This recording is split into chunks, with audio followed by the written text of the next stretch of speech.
பாருங்கள் நிழல் நிழலுக்கு மருந்து உணர்வுக்கு விழுந்தே கடவுள் தைலம் தாளிக்க எண்ணெய் எழுத காகிதம் எரிக்க விறகு என கொண்டே போகலாம். நம் முன்னோர்கள் இயற்கையுடன் இசைவாக வாழ்ந்தனர்.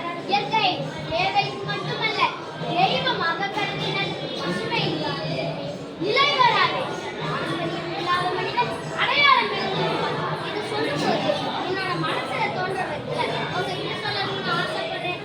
என்ன தாளாட்டும் பச்சை தொட்டு இதழ் மரங்கள் இலைகள் பூமியின் சிறகுகள். எவ்வளவு அழகான வரி பாருங்க.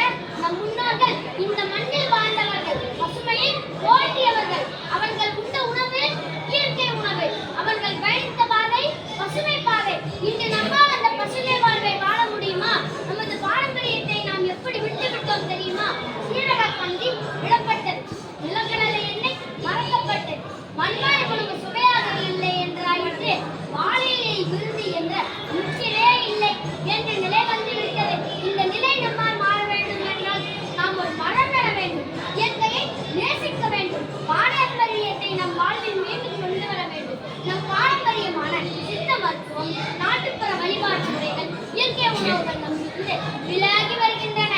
நாம் ஒரு மரம் நட்டாலே போதும். அது இயற்கை மட்டும் மீட்டதல்ல, பாரம்பரியத்தை சேர்த்து மீட்பதற்கு சமம். நம் பாரம்பரியத்தை மீட்டெடுக்கும் பொழுது பசுமையை மீட்டெடுக்கும் பயணமும் தானாகவே நடந்துகிறது. பசுமை இல்லை என்றால் பாரம்பரியம் இல்லை, பாரம்பரியம் இல்லை என்றால் பசுமை நிலைக்காது. ஒன்றுக்கொண்டு துணையாகி எங்கும் ஒரு சமநிலை வாழ்வின் நெறி. கருத்தில் கொள்ளுங்கள் மனிதர்களே. மரங்கள் ஒவ்வொரு தடவை சரிகின்ற பொழுதும், ஒவ்வொரு தடவை வெட்டப்படும் பொழுதும் பூமித்தாய் விழுவப்படுகிறாள் என்பதை கருத்தில் கொள்ளுங்கள்.